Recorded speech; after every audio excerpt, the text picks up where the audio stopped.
Eu creio profundamente que em todas as ocasiões, aqui nesse lugar, Deus traz a cada um de nós aqui.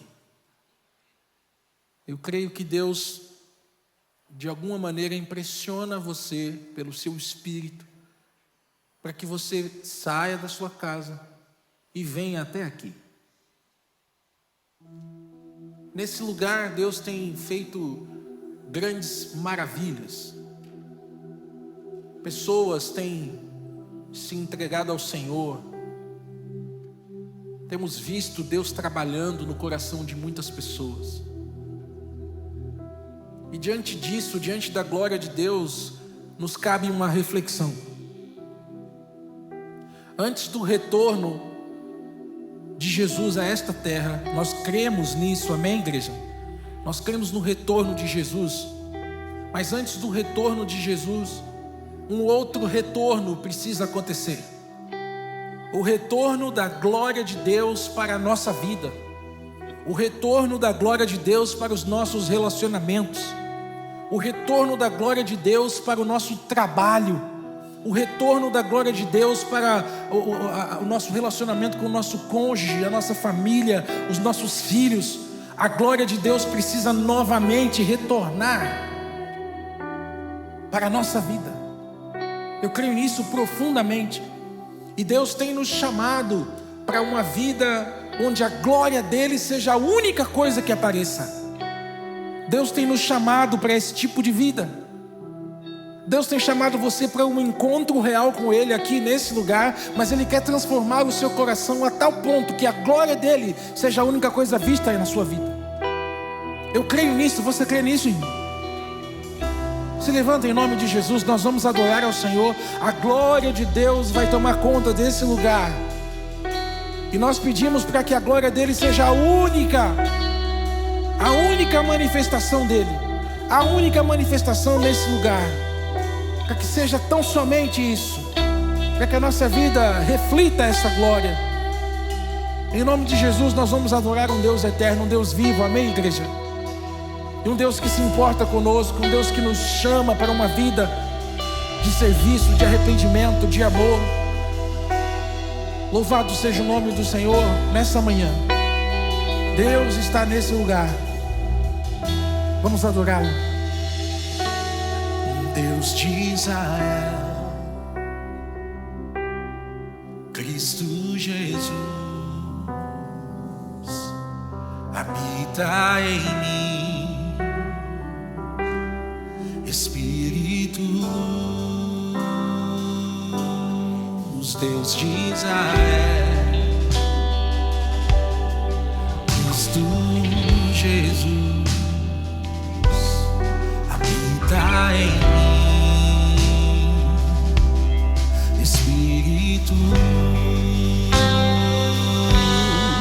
Grande é o teu nome, ó Deus de Israel, pois tu criaste a terra e o céu.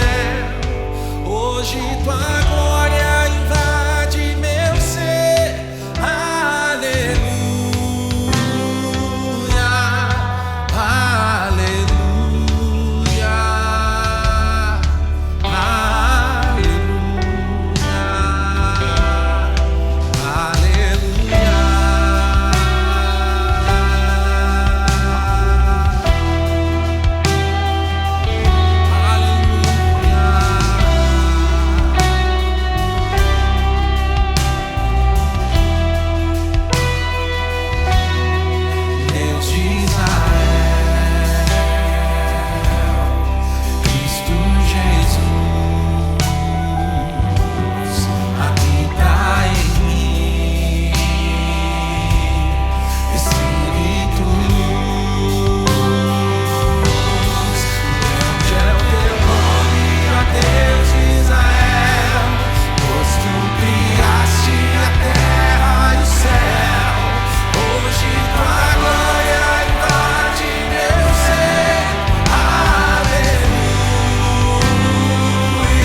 Espírito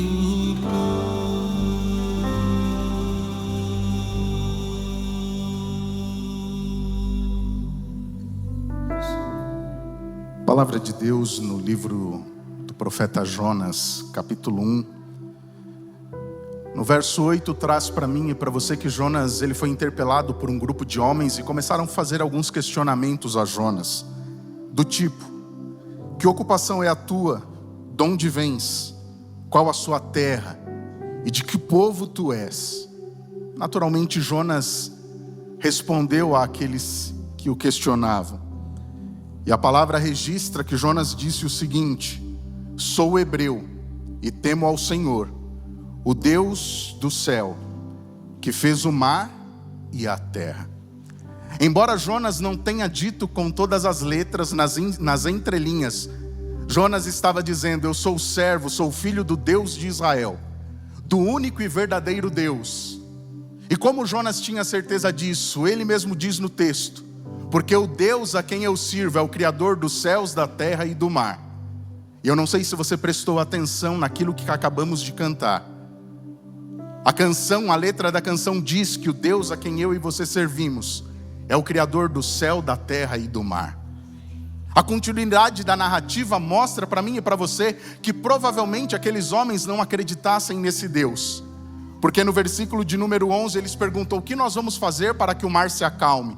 Porque eles entendiam que o seu Deus precisava ter a sua ira apaziguada.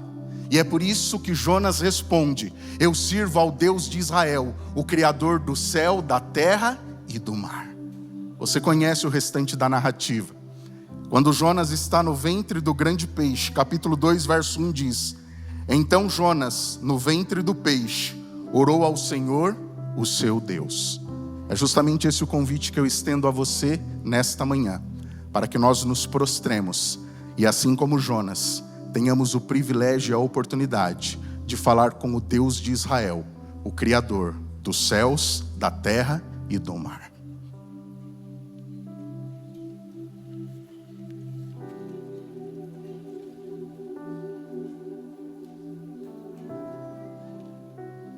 Nosso Deus, Criador dos céus, da terra e do mar.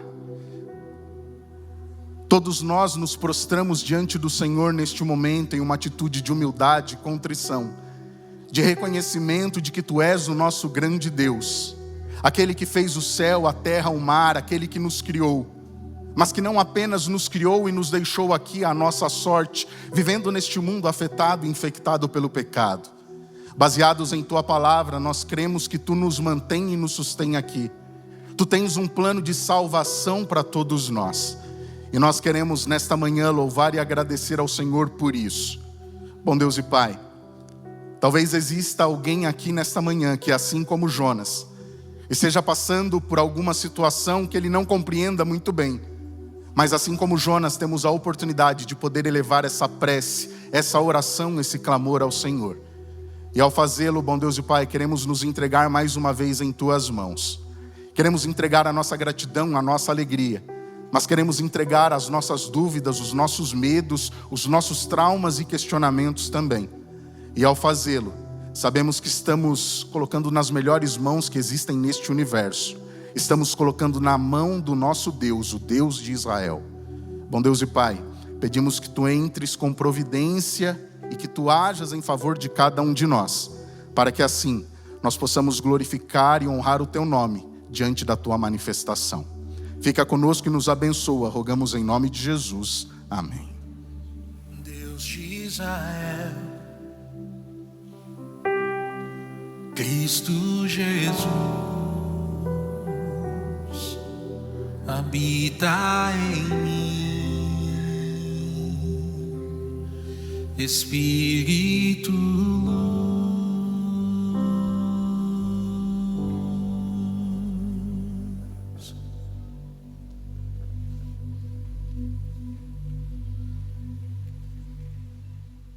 Ninguém poderia imaginar que aquele garoto iria ajudar a multiplicar, a alimentar a multidão. Esse relato está no Evangelho de João, capítulo 6. Jesus, juntamente com seus discípulos, atravessaram o mar da Galileia e subiram ao monte para descansar.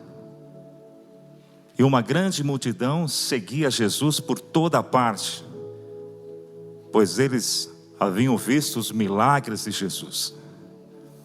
E quando Jesus olhou para aquela grande multidão, Jesus teve compaixão deles, preocupado porque aquelas famílias, aquelas pessoas precisavam voltar para suas casas. Já era tarde do dia e eles estavam com fome. E Jesus pergunta para Filipe, um dos seus discípulos, onde poderíamos comprar alimento para alimentar essas pessoas? Jesus estava colocando à prova o seu discípulo, pois Jesus sabia exatamente o que iria fazer. E o discípulo chamado Filipe disse: Mestre, mesmo se trabalhássemos durante 6 meses, o dinheiro não seria suficiente para alimentar tanta gente. E um outro discípulo chamado André se apresenta e diz: Mestre, eis aqui um menino com 5 pães e 2 peixes. Mas para que serve tão pouco para tanta gente? E Jesus, olhando para aquele garoto, tomou os 5 pães e 2 peixes, agradeceu a Deus, abençoou e multiplicou. Eu tiro nesta manhã uma reflexão para todos nós. Quantos pães e quantos peixes você trouxe para ofertar a Jesus nesta manhã? Assim como aquele garoto foi usado por Deus para a pregação do Evangelho, Jesus também quer usar a cada um de nós nesta manhã. Os diáconos irão passar as salvas e você poderá doar com alegria, usando a chave Pix que está aparecendo no vídeo. E você que está nos assistindo pela internet, poderá acessar o QR Code que está aparecendo na tua tela e fazer a sua doação. E não esqueça de enviar por e-mail, que é o mesmo endereço da chave Pix, o comprovante da sua doação, se é dízimo ou se é oferta. E que Deus nos abençoe.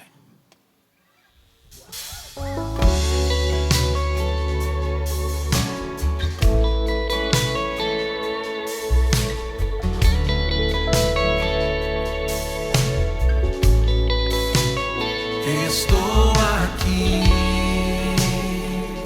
respondi, teu chamado pra servir.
Querido Deus, queremos te agradecer por esse momento de adoração, pelas ofertas, pelos dízimos e pelo encontro na casa de Deus. Nos dê um sábado abençoado por ti, é o que te pedimos em nome de Jesus, amém.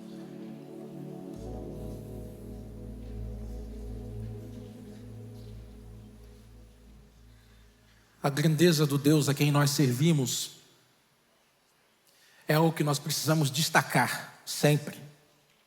Quando a gente vem à casa de Deus, a gente vem para louvar ao Senhor, a gente vem para apresentar diante dEle os nossos cânticos, a nossa adoração. Eu costumo dizer, e vou repetir aqui, você não vem aqui para assistir um culto. Essa é a posição errada para nós. Nós não assistimos culto, nós oferecemos culto. Amém, igreja? Nós oferecemos os louvores, nós ofertamos ao Senhor, nós entramos diante dEle com cânticos, e Ele, em compensação a isso, nos oferece a sua palavra, nos oferece salvação. Todas as vezes que nós estamos aqui nesse lugar, algo de Deus acontece. Amém, igreja? Quando a gente louva, Deus habita no meio dos louvores, Deus se manifesta, Deus está aqui nesse lugar, amém? Então fique em pé em nome de Jesus, nós vamos adorá-lo ao Senhor mais uma vez.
Mostrar-me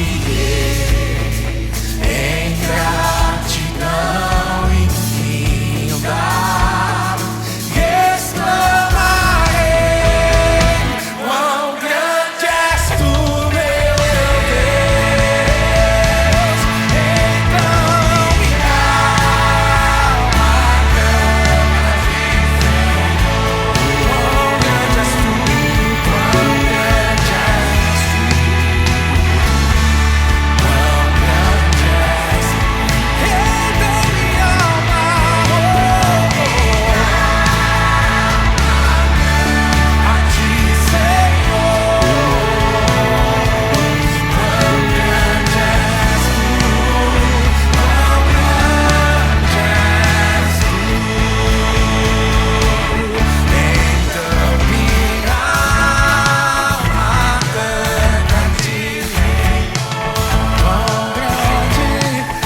Glória a Deus, igreja. Oh, como é bom louvar, meu Deus. Quem lembra dessa? Só 3 pessoas levantaram a mão. Só a turma de 1980 vai lembrar para trás, né? De 80 para trás vai lembrar isso aí. Deus é bom demais. Louvar ao Senhor é bom demais. Deus está aqui. Amém, igreja? Deus está aqui. E Ele se alegra conosco. A Bíblia diz que em Sofonias que Deus se alegra. Deus vai se alegrar com os cânticos. Deus canta sobre nós. Deus fala sobre nós. Deus conversa lá no céu. Ei, olha os meus filhos me adorando. Um dia eles estarão aqui, todos diante do meu trono. Um dia eles estarão aqui cantando. Deus abre os seus ouvidos para ouvir a nossa voz, meu querido. Já imaginou Deus te ouvindo cantar aqui? Aqui agora, você abrindo a voz, você cantando, você celebrando e Deus te ouvindo. E se alegrando com você. Se agradando da oferta que você está oferecendo a Ele. Louvado seja o nome do Senhor. Amém, igreja? Primeiro você me amou. Beleza você viu em mim e disse que tenho valor e que eu lhe faço sorrir. Você viu coragem quando tive medo, encontrou verdade em mim, no engano que vivi, chamou de belo quem era fraco, achou sincero o amor que existe em mim.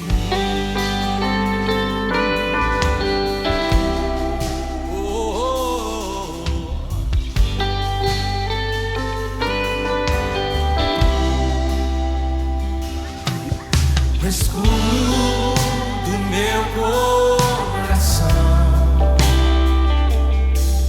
você uma luz fez brilhar, cantou sobre mim uma canção, verdades que não vão mudar. Você viu coragem quando tive medo, encontrou verdade em mim, no engano que vivi, chamou de belo quem era fraco, achou sincero o amor que existe em mim. Você viu coragem quando tive medo, encontrou verdade em mim, no engano que vivi, chamou de belo quem era fraco, achou sincero o amor que existe em mim.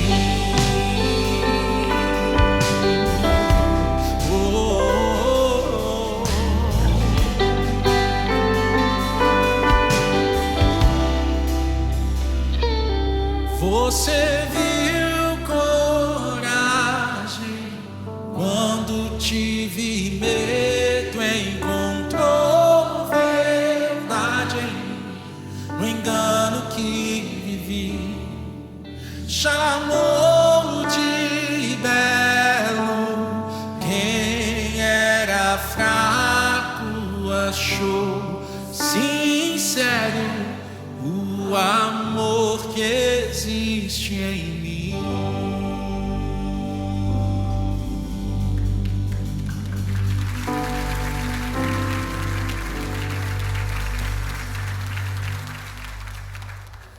Há um convite, um chamado para todo mortal. para todos nós que estamos aqui, um convite de Deus. E o convite de Deus é para que eu e você possamos ir até a cruz do Calvário e morrer lá. Morrer com Cristo na cruz do Calvário. E ressurgir nele para uma nova vida. Sabe, não importa de onde você tenha vindo.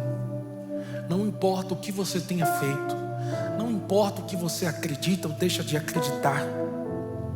O que importa é o seguinte: você precisa morrer na cruz do Calvário com Cristo. Isso é o que importa. Morrer com Cristo para o mundo. Morrer com Cristo para todas as coisas da sua vida, seus planos, suas ideias. Morra com Ele e ressurja nele para uma nova vida. Deus tem chamado homens e mulheres nesse lugar para ressurgirem numa nova vida com Ele, para viverem nele, para serem servos e servas do Senhor Jesus. Deus tem chamado você nesse lugar para uma nova vida. Quando você olha para a cruz de Cristo, enxergue isso, a sua morte. Quando Cristo morre, você morre com Ele. Quando Cristo ressurge, você ressurge com Ele. A vida é essa, que te conheçam a Ti, Jesus Cristo, o Filho de Deus enviado a nós para a nossa salvação. Isso é vida. Isso é sucesso. Sucesso é morrer em Cristo. Louvado seja Deus, porque Ele nos dá a oportunidade diante de Sua palavra de fazermos exatamente assim, morrermos para este mundo e ressurgirmos nele para uma nova vida. Ao você olhar para a cruz de Cristo, que você enxergue isso: a morte para o mundo e uma nova vida em Cristo. Louvado seja Deus. Louvado seja o nome do Senhor. Diga comigo: andei tão cego, sem rumo certo, buscando a paz e descanso. Eu procurei por tantos meios justificar meus erros, mas ao clamar, meus olhos abri, e ao olhar a cruz eu entendo o amor derramado ali por mim, sacrifício de sangue por um pecador. Não sou merecedor, Sua graça me alcançou.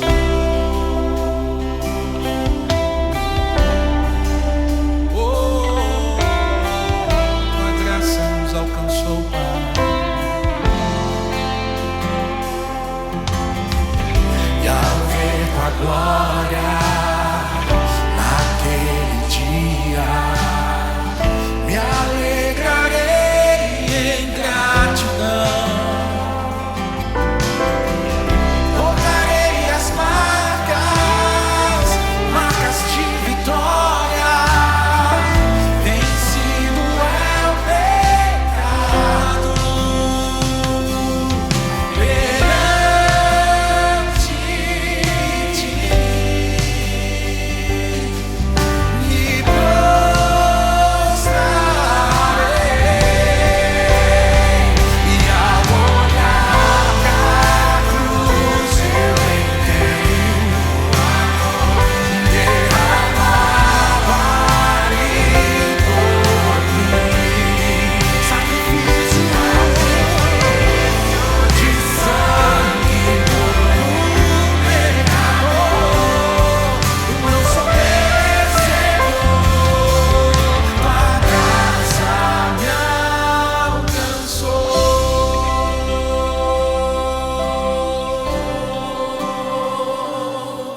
Você agora, diante da cruz do Calvário, diante de Jesus Cristo,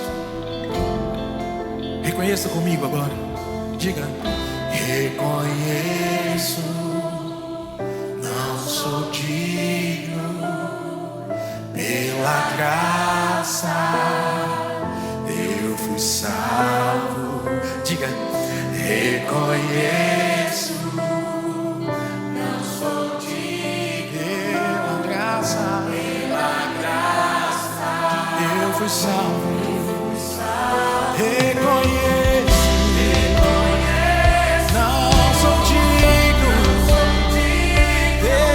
graça eu fui salvo.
Reconheço, não sou digno, pela graça eu fui salvo. Sou digno, pela graça eu fui salvo. Reconheço, não sou digno, pela graça eu fui salvo. E ao olhar a cruz, eu entendo, derramado ali por mim, sacrifício de sangue puro. Não sou merecedor, tua graça.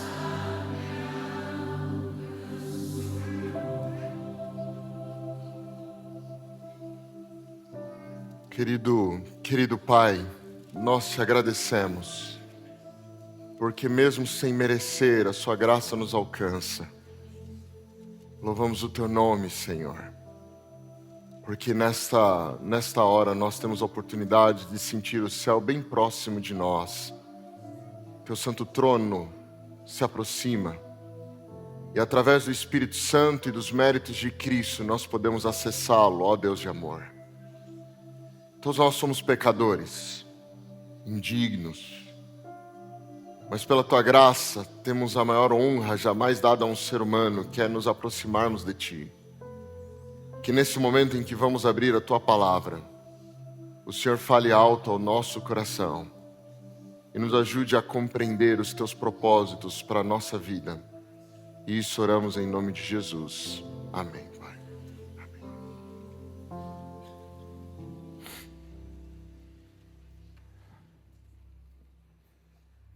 Que você tenha um dia muito especial. Sejam todos muito bem-vindos. Esta é a Nova Semente, uma comunidade da Igreja Adventista do Sétimo Dia. E o nosso propósito é viver uma experiência real e transformadora com Deus. Seja bem-vindo a você também que nos acompanha hoje aqui pela internet. Você faz parte da nossa família, mesmo distante. Sinta-se em casa. Hoje eu quero conversar com vocês sobre um assunto bastante delicado. E para introduzir esse assunto, eu preciso te contar um pouquinho sobre algumas características do mundo em que Jesus viveu, a Palestina do primeiro século. Dentre as várias características do povo judeu da época, era o fato de haverem várias castas, vários partidos, vários agrupamentos dentro do judaísmo. E dentre esses partidos judeus, um deles ganhava certa notoriedade. Nós o vemos aparecendo no texto bíblico várias vezes, que eram os fariseus. Hoje nós usamos o termo fariseu para poder ofender alguém ou se referir a alguém que nós consideramos falso, alguém que nós não confiamos. Mas no tempo de Jesus, os fariseus, eles eram muito respeitados. Eles eram um partido religioso, com adeptos e até alguns indivíduos que trabalhavam de forma profissional. Os fariseus, eles tinham um grande apreço pela lei de Deus. E nesse sentido, nós todos deveríamos admirá-los, pois na mente deles, obedecer a Deus estava acima de todas as coisas. O problema era como eles faziam isso. E para obedecerem a Deus, por vezes, eles colocavam suas interpretações acima até da própria lei de Deus. Dentre as funções de alguns dos fariseus estava a função de legislar, de julgar o povo. E através das suas interpretações, eles formavam outras leis que, de acordo com a mentalidade deles, era como que uma cerca ao redor da lei de Deus para protegê-la, para que todo o povo obedecesse a Deus, não falhasse no ato de obedecer. E Jesus Cristo nunca os criticara por serem ou por tentarem ser obediente a Deus. As críticas de Jesus sempre foram pela forma como eles faziam isso. Um dos sermões mais conhecidos que Jesus pregou, o Sermão da Montanha, está no livro de Mateus, do capítulo 5 ao capítulo 7.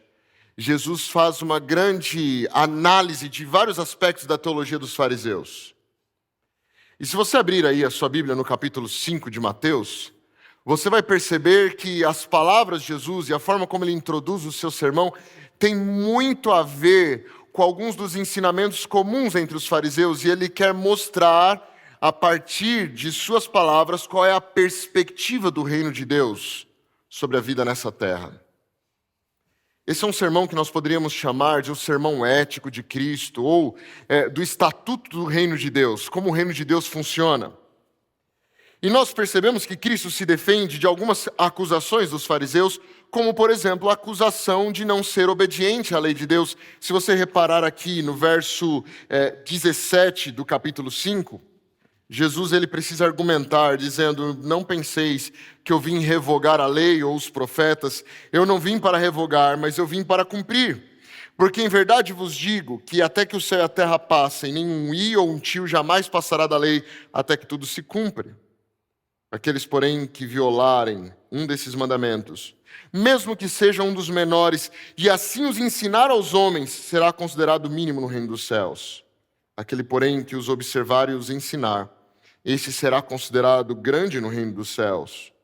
Porque eu vos digo que se a vossa justiça não excederem muito a justiça dos escribas e fariseus, jamais entrareis no reino dos céus. E aqui nós temos um detalhe interessante. A primeira audiência de Cristo se assustou com essa última frase, porque na mente deles os fariseus eram os indivíduos mais justos da sociedade, mas Jesus disse que a nossa justiça deveria exceder a justiça dos escribas e fariseus, demonstrando que no reino de Deus a régua não é baixa, ela não está no nível humano, a régua está no nível divino, ela é alta. Por isso os ideais de Deus são sempre altíssimos. Um cristão nunca se contenta com as réguas humanas, ele sempre as extrapola. Do ponto de vista da moralidade, um cristão sempre busca o ser como Deus e jamais se contenta ao ser como a média é. Jesus então começa a ressignificar alguns conceitos do que os fariseus ensinavam. No verso 21 você vê isso. Ouvistes o que foi dito aos antigos? E então ele reconsidera no verso. E ele diz, eu porém vos digo, no verso 22. No verso 27 isso acontece de novo. Ouvistes o que foi dito? E então ele reconsidera. E depois diz, eu porém vos digo, no verso 28. Veja, verso 33. Ouvistes o que foi dito aos antigos? No verso 34, eu porém vos digo. E ele vai fazendo isso. Porque seu objetivo é ressignificar alguns dos ensinamentos dos fariseus. E dentre os ensinamentos dos fariseus que mais incomodavam Jesus, estava uma interpretação de Levítico 18, verso 19, que é aquele mandamento dado por Deus, amarás ao teu próximo como a ti mesmo. Os fariseus montavam toda uma discussão sobre quem é o próximo, e em cima dessa discussão eles chegavam à seguinte conclusão: eu devo amar o meu próximo. E quem é o meu próximo? O meu próximo é alguém muito parecido comigo. O meu próximo é quem tem as mesmas crenças que eu, mesma ascensão sanguínea que eu, é alguém que acredita nos mesmos valores políticos que eu acredito, é alguém que tem as mesmas remunerações que eu tenho, a mesma formação acadêmica que eu tenho, a mesma cor de pele que eu tenho, ou seja, o meu próximo sou eu mesmo, projetado no outro. Quem é igual a mim, esse é o meu próximo, eu amo, mas quem é diferente de mim é meu inimigo, então eu posso até odiá-lo. É por isso que Jesus ele diz o que diz aqui no verso 43 do capítulo 5 de Mateus. Vocês ouviram o que foi dito aos antigos, amarás ao teu próximo e odiarás o teu inimigo. Eu, porém, vos digo, amai os vossos inimigos e orai pelos que vos perseguem, para que vos torneis filhos do vosso Pai Celeste, porque Ele faz nascer o seu sol sobre maus e bons, e vir chuva sobre justos e injustos. Porque se amardes os que vos amam, que recompensa tendes? Não fazem os publicanos também o mesmo? E se saudardes somente os vossos irmãos, o que fazeis demais? Não fazem os gentios também o mesmo? Portanto, sede vós perfeitos, como perfeito é o vosso Pai que está nos céus. Algum tempo atrás eu li um livro de um autor chamado Victor Kiglia. O título do livro é As 10 Coisas que Jesus disse que eu gostaria que ele não tivesse dito. E eu concordo com ele. Esse é um dos textos da Bíblia que eu detesto. Porque ele expõe a dureza do meu coração e me tira da minha zona de conforto. Nunca antes de Jesus ninguém dissera nada desse tipo. Nunca ninguém chegou tão perto de dizer algo desse tipo, mas Jesus disse. E depois de Jesus, nunca ninguém colocou em prática esse conceito tão bem colocado quanto ele mesmo.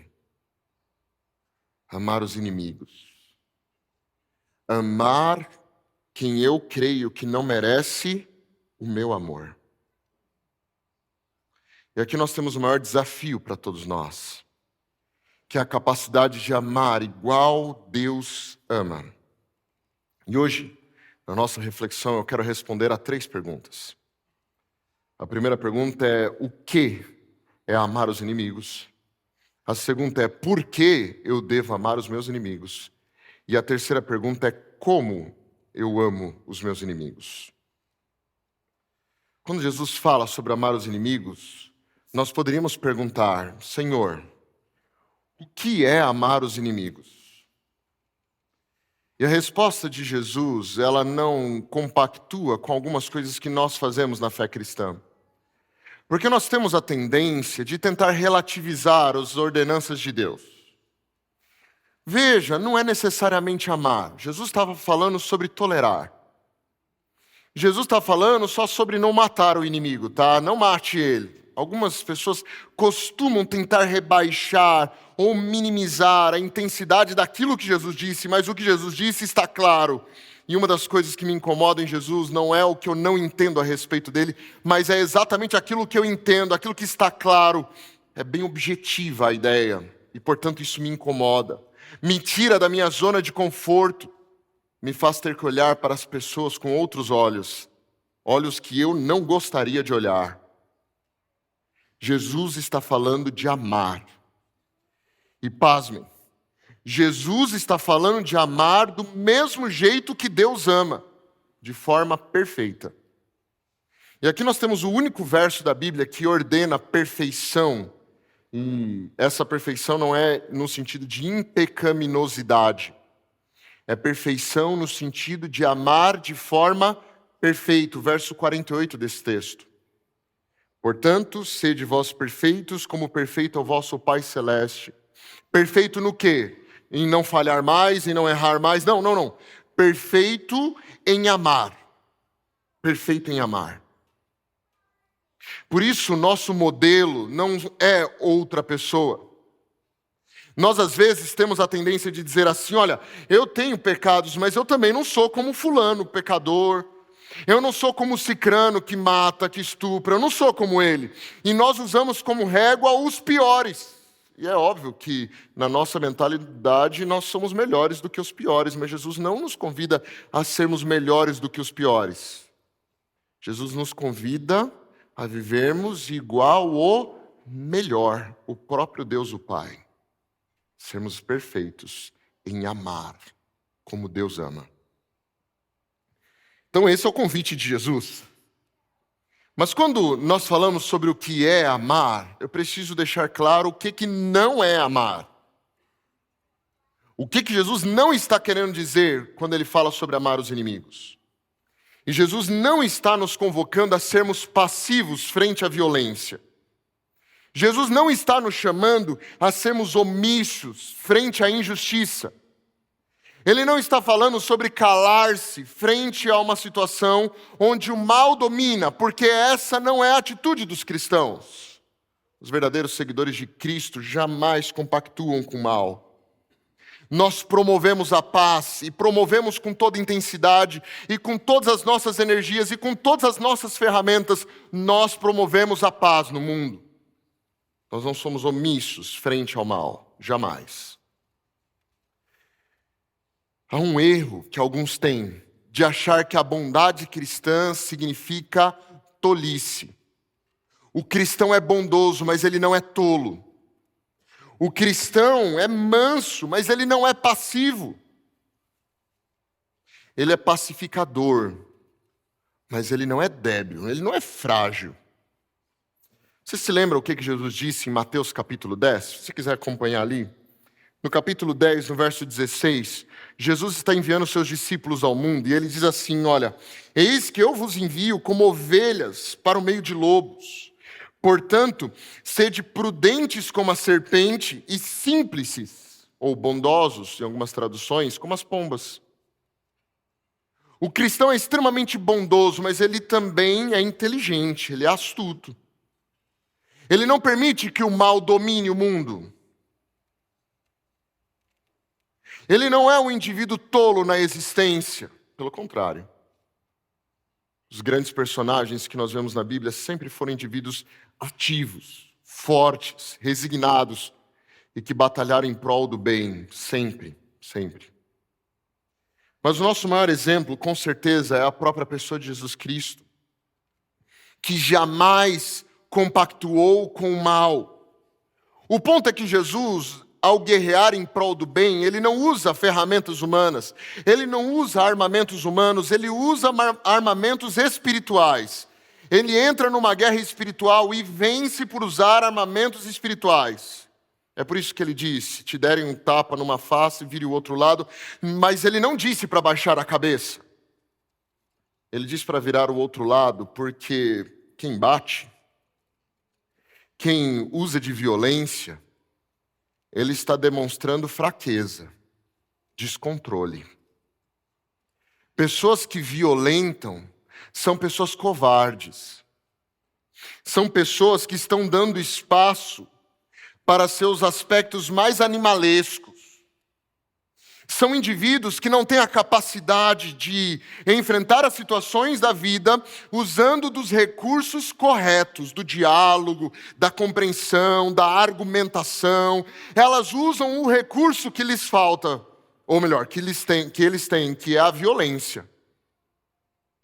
E Jesus não nos manda baixar a cabeça frente à violência. Mas quando ele diz virar a outra face, ele está dizendo assim, não use de violência também.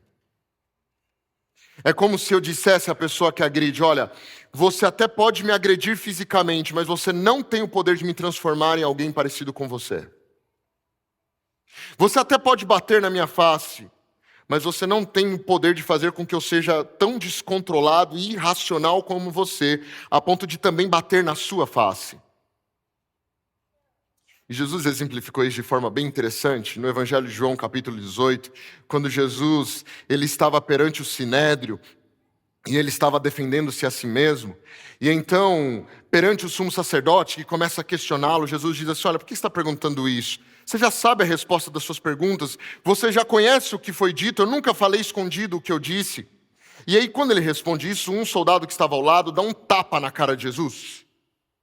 Aí nós esperaríamos que Jesus perdesse a cabeça, mas ele, com muita calma, olha para ele e fala assim, por que você me bateu? É como se dissesse, você é tonto? Qual que é o teu problema? Você quer demonstrar força? Porque eu estou preso aqui? Estou algemado, então você dá um tapa em alguém algemado?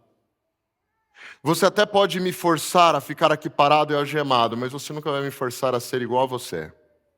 Eu nunca vou rebaixar-me ao seu nível. Porque no reino de Deus, nós lutamos contra a maldade usando as ferramentas do reino de Deus. É assim que nós lutamos no reino de Deus. Bem, o fato é que Jesus nos convida a amarmos o inimigo. Porque quando nós amamos o inimigo, nós oferecemos a ele algo que ele não é capaz de nos oferecer.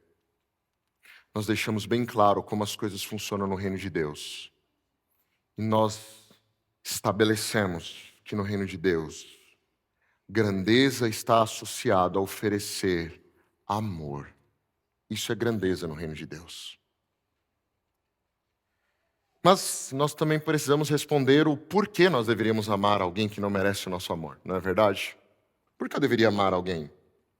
E a resposta mais interessante é que quando nós amamos o nosso inimigo, nós demonstramos a nossa filiação para com Deus. Nós demonstramos que somos, de fato, filhos de Deus. Percebe o que Jesus mesmo disse? Amem os seus inimigos, orai pelos que vos perseguem, para que vos torneis filho do vosso Pai Celeste.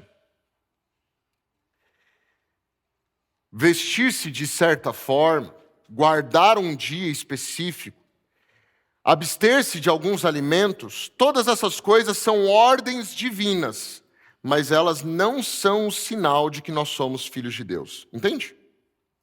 Tudo isso é ordem de Deus. Tudo isso é legítimo. E bem faríamos nós se vivenciarmos a ética do reino de Deus. Mas não são essas coisas que nos caracterizam como filhos de Deus. Se você for comigo ao Evangelho de João, você vai reparar lá no capítulo 1 do Evangelho de João, que João ele está descrevendo uma característica daqueles que se encontram com Cristo. E a partir do verso 11 do capítulo 1, ele diz assim, que Jesus veio para os que eram seus, e os seus não o receberam. Mas a todos quantos os receberam, deu-lhes o poder de serem feitos filhos de Deus, a saber, os que creem em seu nome, os quais não nasceram nem do sangue, nem da vontade da carne, nem da vontade do homem, mas de Deus. Isso quer dizer que todos aqueles que recebem a Cristo são agora, de fato, feitos filhos de Deus. Sem Cristo, todos nós somos criaturas de Deus, mas é a partir do momento que nós o recebemos em nossa vida que nós somos feitos, de fato, filhos de Deus. E não filhos da carne ou do sangue, mas sim filhos pela ação do Espírito Santo de Deus. Em João 3, o próprio Jesus disse que é necessário que nasçamos de novo para sermos de fato nascidos de Deus. Perceba que detalhe interessante. O que nos caracteriza como filhos de Deus, o que caracteriza esse novo nascimento é a capacidade de amar como Deus ama, porque nós não nascemos aptos a amar dessa forma. Nós só somos aptos a amar assim quando nós nascemos em Cristo e de fato nos tornamos filhos de Deus.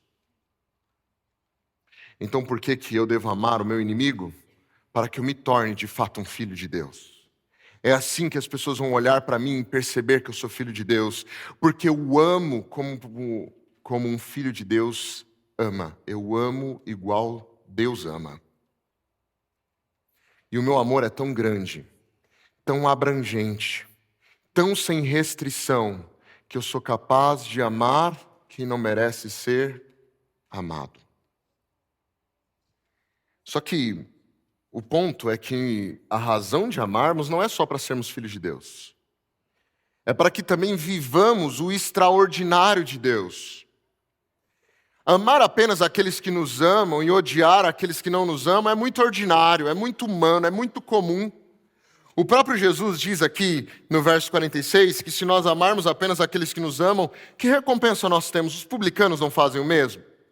E se nós saudarmos apenas aqueles que nos estendem a mão, o que estamos fazendo demais? Os gentios fazem a mesma coisa. E os publicanos, cobradores de impostos, eram odiados pelos judeus e os gentios, os estrangeiros, também, pelas suas razões. O que basicamente Jesus está dizendo assim, olha, se você só ama quem ama você e odeia quem você recebe ódio, você não é melhor do que os piores, porque até os piores fazem isso. Você não é melhor do que os piores. Na nossa cultura seria a mesma coisa dizer que se você só ama quem te ama e odeia quem não te ama, você não é melhor do que os piores, você não é melhor que um corrupto, você não é melhor que um assassino, você não é melhor do que ninguém.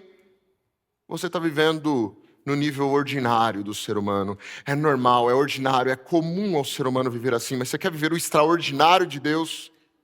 Ame de um jeito que seres humanos não amam. Ame os seus inimigos.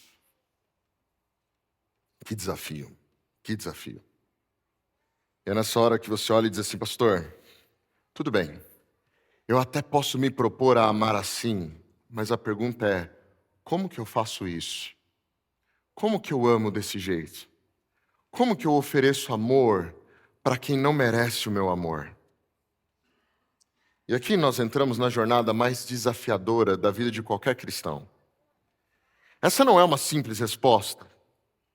E nós precisaríamos passar longas horas refletindo na palavra de Deus para encontrar uma série de soluções, porque o coração do humano é complexo e alguns ferimentos são tão profundos que nós chegamos a ter a sensação de que isso é impossível. Mas eu gostaria de pontuar 3 coisas que poderiam nos ajudar a amar quem não merece ser amado por nós.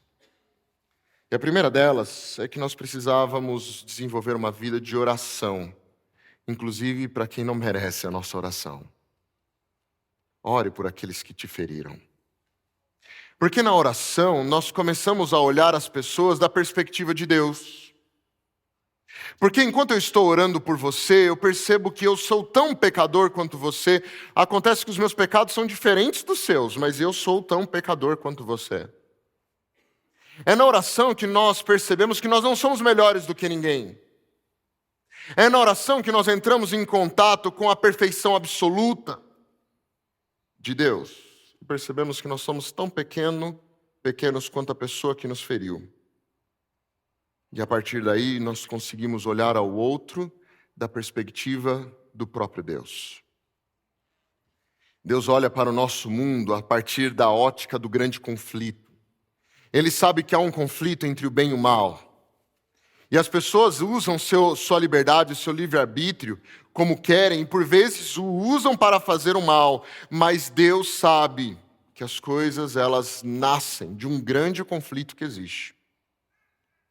E embora Ele responsabilize aqueles que usam sua liberdade de forma errônea, Ele também está sempre disposto a oferecer graça, porque Ele sabe que não é nada pessoal.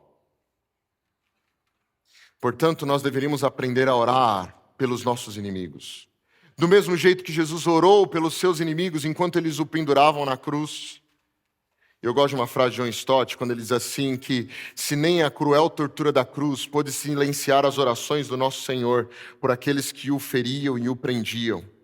Que orgulho, que preconceito, que indolência poderia justificar o nosso silêncio. Então, por favor, ore pelas pessoas que te feriram. A segunda coisa que nós precisamos aprender a fazer é perdoar. Eu detesto essa missão de ter que perdoar algumas pessoas. Só que quando nós perdoamos, nós vivenciamos um processo de cura que restaura a minha vida. Pode ser que a pessoa perdoada nem perceba o tamanho da graça recebida, mas restaura a minha existência, antes de mais nada. Nossa missão é oferecer perdão. Mas é óbvio que a pessoa que recebe perdão não merece ser perdoada, porque se ela merecesse alguma coisa, você não precisava oferecer perdão. É óbvio, e por isso nós perdoamos, não por conta de algo que a pessoa fez para conosco, mas porque Deus nos perdoa de antemão. Nós perdoamos porque nós recebemos um perdão imerecido da parte de Deus, o Pai, e por essa razão nós perdoamos aquele que está ao nosso redor. É por isso que nós perdoamos. E mais do que isso, nós precisaríamos viver um processo de amadurecimento. Por quê? Porque uma das poucas certezas que nós temos na vida é que as pessoas vão errar para conosco. E por isso nós deveríamos estar dispostos a perdoar mesmo antes das pessoas errarem para conosco. Eu até acho engraçado quando algumas pessoas se surpreendem com o erro de outro ser humano, sabe? Por que você está surpreso? Você resolveu se relacionar com os seres humanos? É óbvio que as pessoas vão errar com você e você vai errar com as pessoas, isso é óbvio.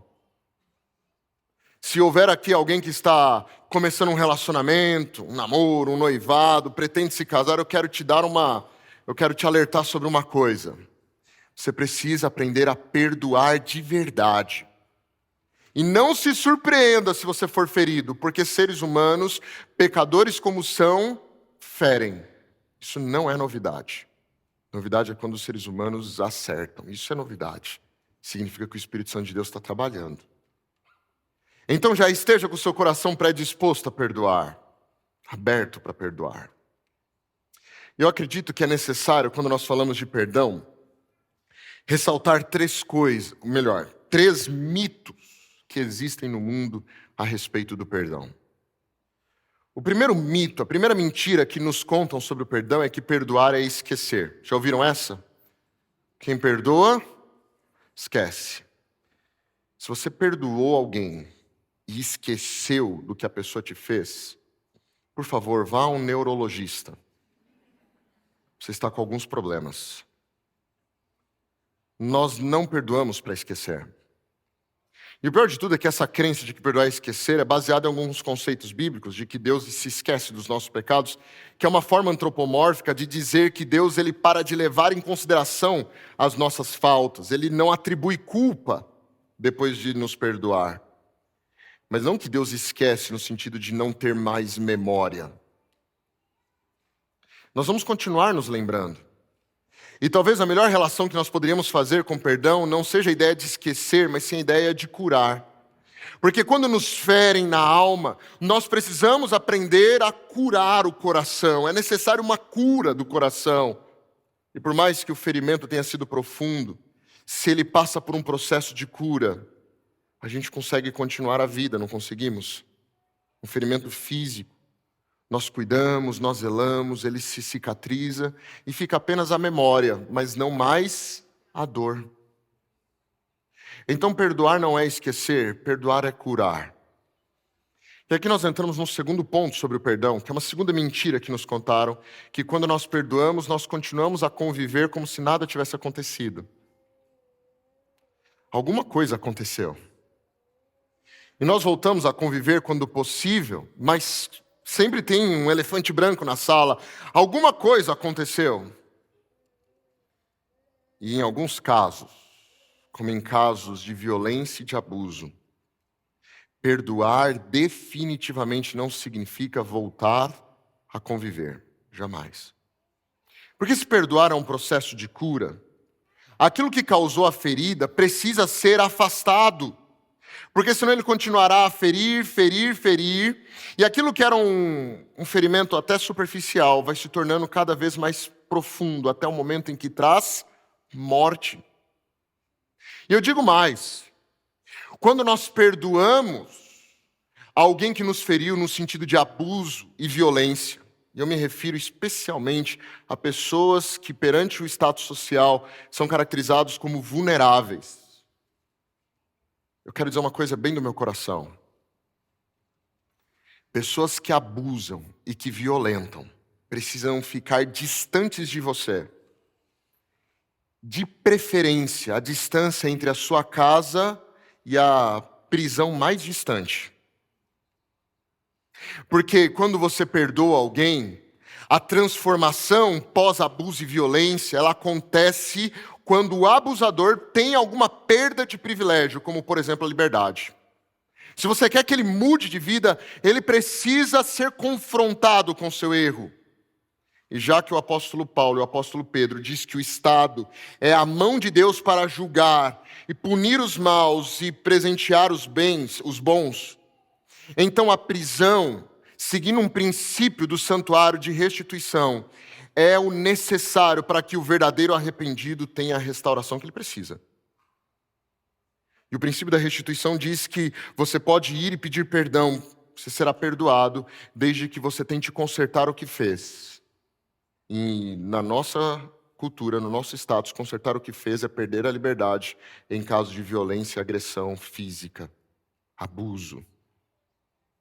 Mas pastor, será que Deus não perdoa? Claro que perdoa. É por isso que vários grupos religiosos vão até o presídio, ensinam de Jesus, ensinam a palavra para que a pessoa possa se arrepender e em Cristo ter chance da vida eterna. Mas nesta terra, a restituição envolve perder a liberdade. Alguns tipos de feridas causadas precisam obrigatoriamente ser denunciadas. A vítima precisa perdoar e amar o agressor para que haja uma cura no coração dela. Mas isso não significa que ela continuará a conviver com esse indivíduo. Deus pode perdoar a qualquer pessoa, mas todos nós precisamos responder aos nossos erros. E quanto maior for o ferimento que nós causarmos na vida alheia, maior será o preço para a restituição. E nesses casos é cadeia. A terceira mentira que nos ensinam sobre o perdão é que perdoar é um processo instantâneo. Assim que eu perdoo, instantaneamente a dor desaparece. Mas nenhum ferimento físico desaparece de forma instantânea. Vocês concordam comigo? Quanto maior o ferimento, mais tempo leva para curar, mais intervenção eu preciso para a cura. Um arranhão cura diferente de um tiro, não cura? Às vezes precisa de fisioterapia, de vários procedimentos, de uma cirurgia que doem, que machucam, mas é um processo de cura. Então, quando nós nos propomos a perdoar o próximo num ferimento muito profundo, não espere instantaneidade, porque vai demorar um tempo e talvez você precise de ajuda para que essa cura aconteça. E aqueles que curam o coração, os psicólogos, terapeutas, psiquiatras, pela graça de Deus e com o avanço da ciência, aí estão à nossa disposição para nos ajudar nesse processo de cura. É preciso curar um coração que foi ferido, e isso às vezes demora anos e deixa sequelas. Mas não importa. Mesmo que a ferida tenha sido profunda, precisa haver cura.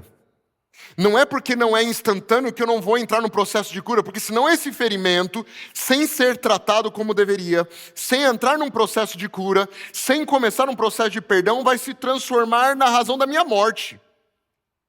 Da minha morte espiritual, da minha morte psicológica, da minha morte física.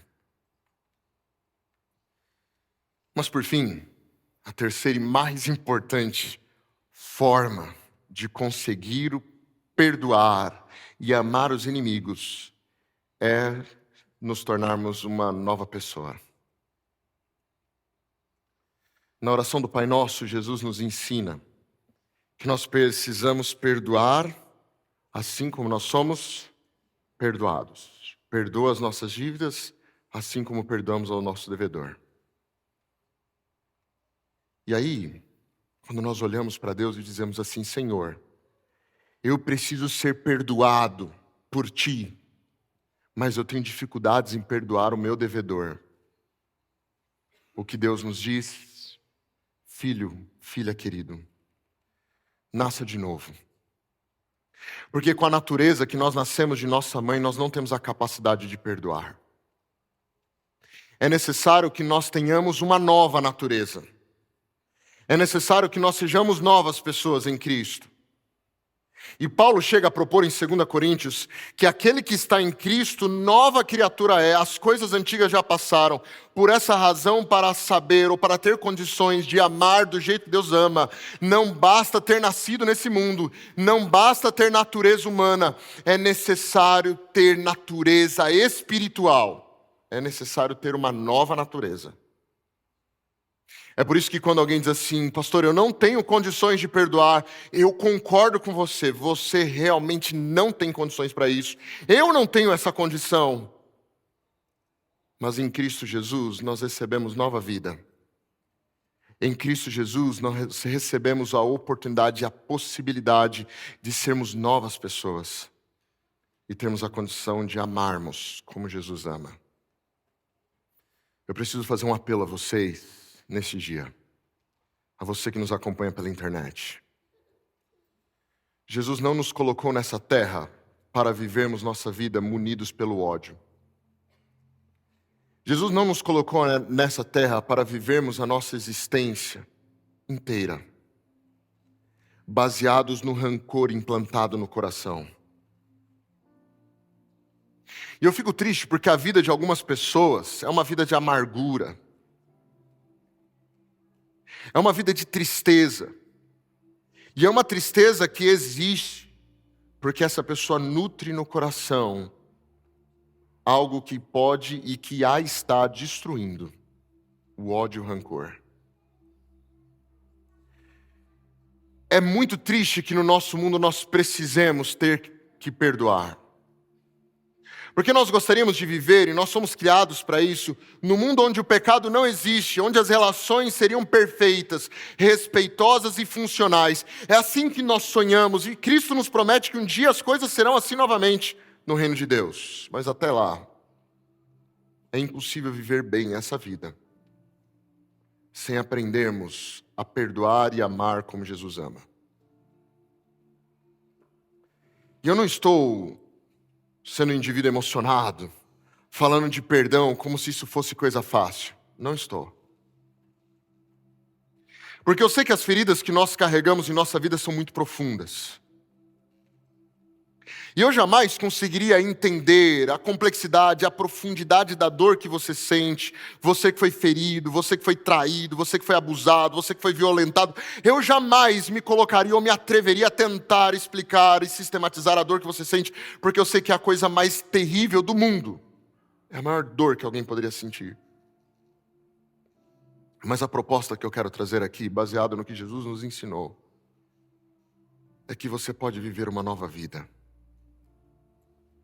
Você não precisa ser escravo do ódio, da dor e do ressentimento. A jornada para curar as feridas da alma é uma jornada dolorosa e longa, é verdade. Não é instantânea, mas é necessária. Por isso hoje, junto com o grupo de louvor, eu quero te convidar a cantar comigo sobre a necessidade que nós temos de ter um novo coração. E enquanto você canta, eu quero te convidar a orar a Deus e pedir: Senhor, dá-me um novo coração, um coração igual ao teu, um coração que é disposto a obedecer, um coração que é disposto a seguir todo o seu querer. Dá-me um coração, Senhor, um coração que não é igual ao meu, pecador, que só ama quem me ama, que só perdoa quem eu acho que merece, porque desse jeito eu vou viver uma vida triste e infeliz. Mas se nós recebemos um novo coração, é bem provável que nossa vida será uma luz neste mundo, que já tem ódio e ressentimento suficiente. E como servos de Cristo, nós vamos iluminar o mundo com amor, com graça, com misericórdia, com justiça e com perdão. Você gostaria de cantar essa canção junto conosco? A Assim que começarmos a cantar, você pode inclusive se colocar de pé e orar a Deus, pedindo a Ele um novo coração.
Senhor Deus, nosso coração tão débil e pecador precisa de cura, Senhor.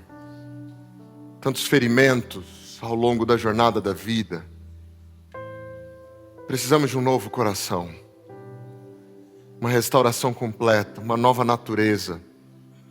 E nós te louvamos porque é exatamente isso que o Senhor nos oferece. Queremos aprender a amar de forma perfeita, a amar como Deus ama. E a mais importante coisa que precisamos para isso é ter um novo coração. Por isso, Senhor, dá-nos um coração igual ao teu. Transforma a nossa vida. É o que nós pedimos, em nome de Jesus. Amém. Sejam bem-vindos sempre a essa casa de oração. Que Deus abençoe você, essa nova semente, e vivemos uma experiência real e transformadora com Deus. Um ótimo sábado.